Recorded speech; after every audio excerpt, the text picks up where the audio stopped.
latest update. Am I the a-hole for telling my friend and colleague I'm looking for another job after she was promoted instead of me? This is the latest update to this story. For the first part, click the link in the description. First and foremost, I didn't get that job. Got a call from my old client contact to say they're going to try and cope with the resources they have in-house for the foreseeable future and see if it's a success. But he stressed they thought I was great. I'm the sort of person they'd recruit if they were going to recruit. So he said he'd keep my CV and details on file, and if it doesn't work 6 to 12 months from now, I'd be first on the list for an interview. I personally think it's all a load of bollocks and I'll never hear from him again. So if I do, I'll eat my own arse. I've also been applying for more jobs. One, a recruitment agent rang me about, and it seemed promising. But as typical UK recruitment agent BS, they then contacted me back not long after saying they didn't go for me, but they'd keep my details on file, get in contact if there's anything suitable, etc., etc. Everything else is no good, either for less money, or if it is okay, too far away in the country to even commute realistically. But I'm keeping my eyes open and am very selective. I've checked out at work now and am doing the basics. I've had enough now, just don't want to be here anymore. I'm doing the minimum this week and also doing my contracted hours, getting in on time, leaving on time, having my exact lunch break, and not eating at my desk. People keep on asking me if I'm okay. I've just said, yeah, I'm fine. Also asking for my usual dad jokes as it's been a couple of weeks, and I've said I don't have any.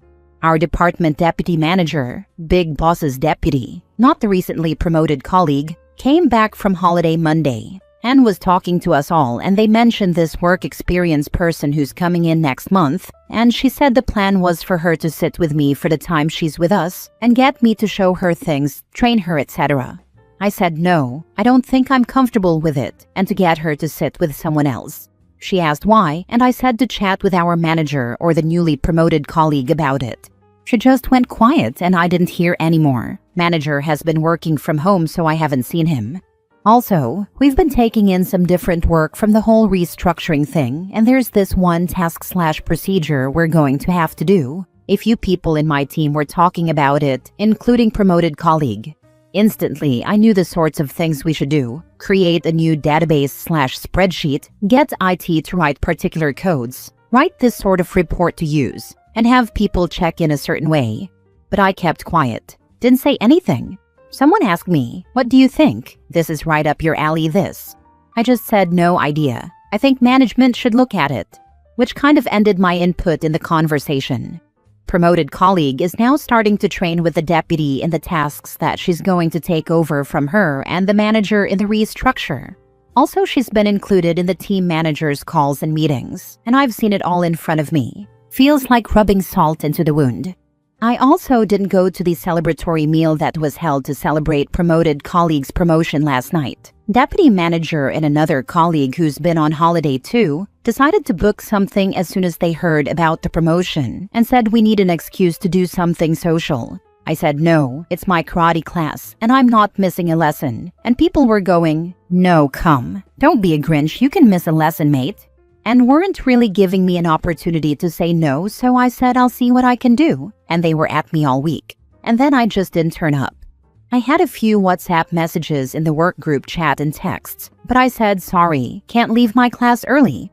I just guarantee they'd be complaining about me, lol. It's my work from home day today myself, and I've not heard from anyone this morning yet, not even to ask me any questions. I think people are catching on now. I dare say when I'm back in next week and manager is in the office, I'll probably be having a sit down with him and the deputy and have another chat. Look forward to it, not lol. Now for the comments. Man, I totally understand. That was two people who were supposed to be on your side who treated you like you were disposable, and now everyone's expecting you to eat crap and like it. Don't do anything so bad that it might affect you getting a better spot somewhere better, but I don't blame you at all for checking out. Good luck. Oh, and that freaking weasel trying to gaslight you into doing extra work for some other fictional promotion is just the crappy cherry on the turd cake also. This drove me absolutely insane. I would be pulled in that Taco Belt and taught how to train people. I ended up training not one, but 3 freaking store managers when they went to different stores. I had no idea, but I wasn't good enough to be a manager. Screw the internal politics BS. Look, I don't think you're wrong. You got screwed. But be careful. You don't want to be perpetually salty. You can't have it both ways. Can't act your wage and then get upset when they train her in front of you. Of course they will. In my opinion, you've had your sook. Now act professional about it all.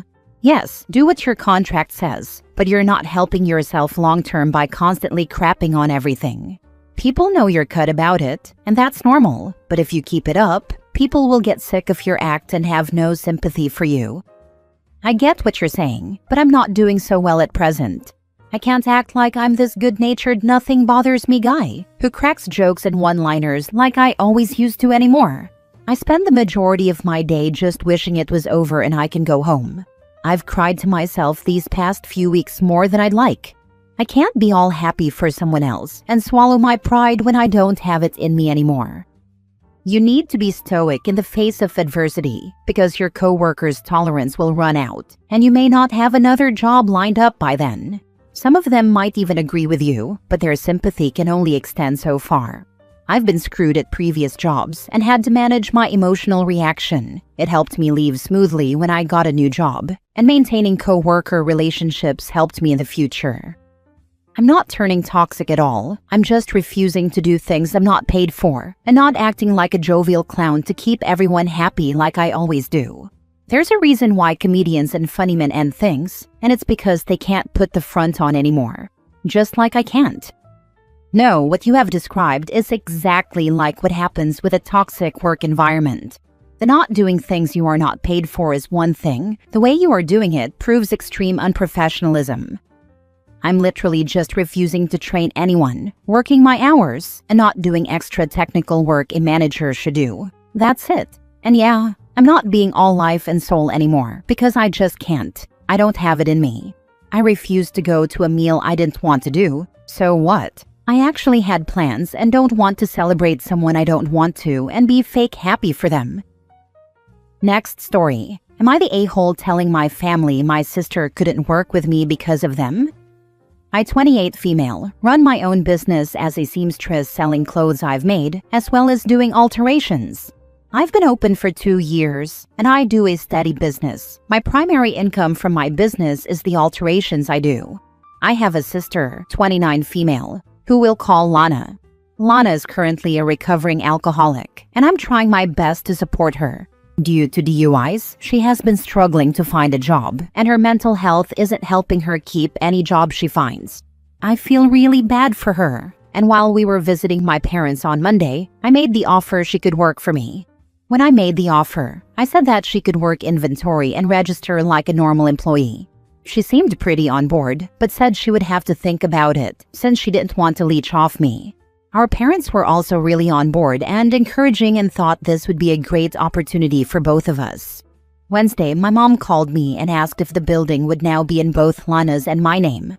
I asked her what she meant, and she said since Lana is co-owner, her name should be on the lease.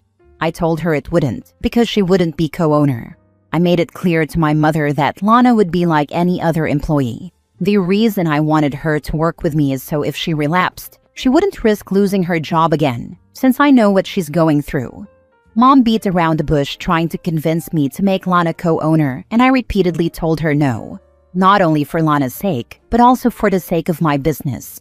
I don't think Lana would be a bad co-owner, but at this time, she's still fairly unstable and I don't want her to get stressed and fully break her sobriety. I made this clear to my mother in our phone call before she eventually gave up. I thought that was the end of it, and a few hours later, Lana called to ask if I hired her what she would be doing.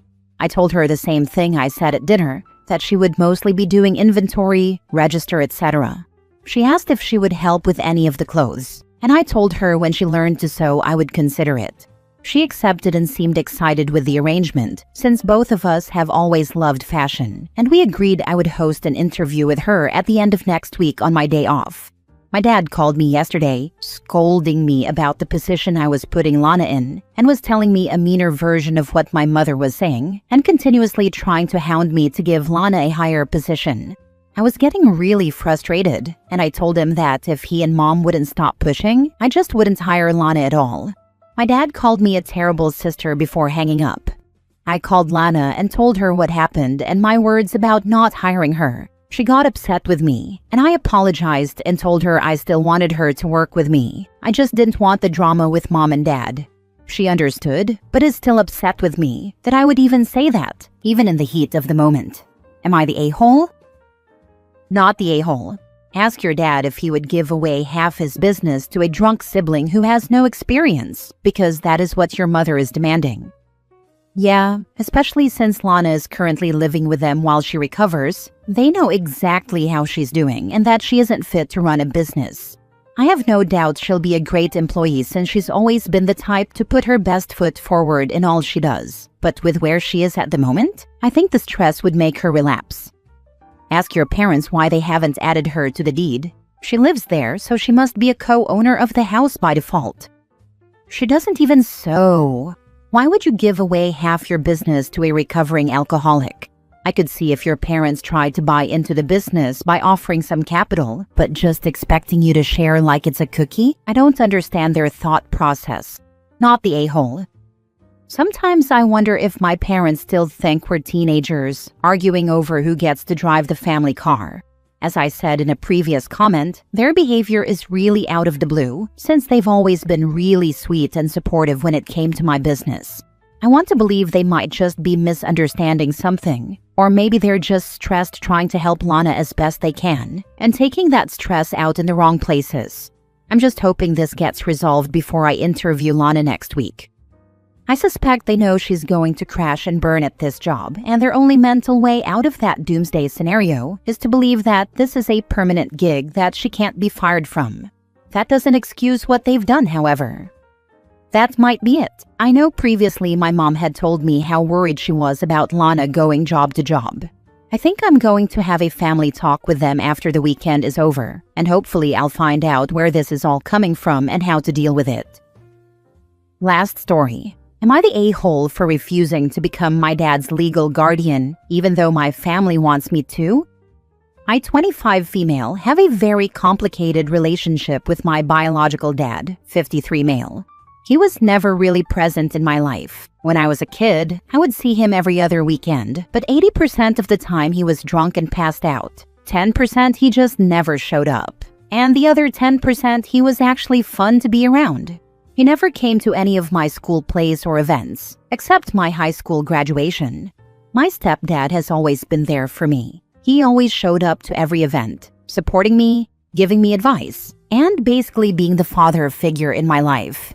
My biological dad has struggled with addiction and mental health issues for years, and it's gotten worse in the last 10 years. He hasn't paid rent in a while. His apartment is often filled with alcohol cans, cigarettes, and even cat and dog poop. He's tried to hurt himself several times. He's currently hospitalized. Me and my dad's side of the family have always picked up after him after being hospitalized, such as cleaning his apartment, visiting him, and emotionally supporting him. He's tried stopping his addiction. We've talked to his social worker, but his psychiatrist keeps saying that he's all fine. A while back when he broke his hip, one of my aunts got upset at me because I didn't bring him groceries or cook for him. Instead, I contacted social workers and meal services to try to get him help, but he refused it. Now my family is talking about going to court to have him declared incapable of making decisions, so someone would be appointed to handle all his medical and financial decisions.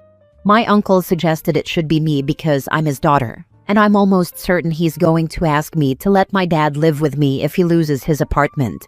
The thing is, I don't want this responsibility.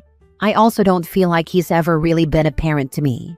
I feel guilty, but I also know being his guardian would completely drain me emotionally and financially.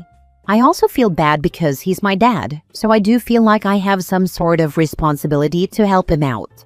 I said that I don't feel confident taking this legal role, but I'd be okay helping in other ways if needed. One of my family members offered to take that role and said she wouldn't mind. But I'm scared that my family will see me as heartless and selfish, and I'm scared they'll cut me off if I say no. Am I the a-hole for refusing to become my dad's legal guardian? Now for the comments. Not the a-hole. Your aunts and uncles should have protested this loudly when he wasn't involved in your life as a child. They are reaping what they've sown. Now my family is talking about going to court to have him declared incapable of making decisions, so someone would be appointed to handle all his medical and financial decisions. If the family wants to go through with this, then good on them. They should also be the ones to take accountability for him once they declare him incapable of making decisions. If you read this OP, don't participate in the process of declaring him incapable in any way. Keep your name, opinions, and perspectives as far away as possible. They can't just force a decision on you like this, and if they're the group who is filing to make this happen, then they are the ones who have to take ownership of him. My grandmother was also an alcoholic, and she was declared incompetent by the courts. Her brother did all the work, and all my mom and her siblings had to do was sign a form stating that they were not going to be her caregiver, that her brother would. They can't force you to take care of him. On another note, I am no contact with my father because he is my abuser. So when it comes time he needs help, the state he lives in will have to deal with it, because I will not lift one finger to help him. I will not even bury him when he dies. He will be the state of South Carolina's problem. I live in another state and they have no laws saying I have to provide for him in his old age. Your father is reaping what he sowed. Block them all and move on with your life. Not the a-hole. Just because he sired you does not mean you owe him your life. He has not been a father to you. He has not taken care of you and has chosen drugs and alcohol over you for your entire life. His bad decisions do not obligate you to ruin your life to support him now. As for how your family views you, does it actually matter? Are you willing to set your entire life on fire for possible decades, just so some people have a warm fuzzy when they think of you? As for them possibly cutting you off, where was that energy towards him when he was being a trash parent to you when you were a literal child? Do not set yourself on fire just to keep the man who chose drugs and alcohol over everyone else warm. I wonder if they actually know how my dad was to me when I was a kid. I've never visited that side of the family other than Christmases. I don't know if they know that my dad was asleep every week and just not really present. He told me things that I should have never known as a kid too. Stuff about my mom or himself.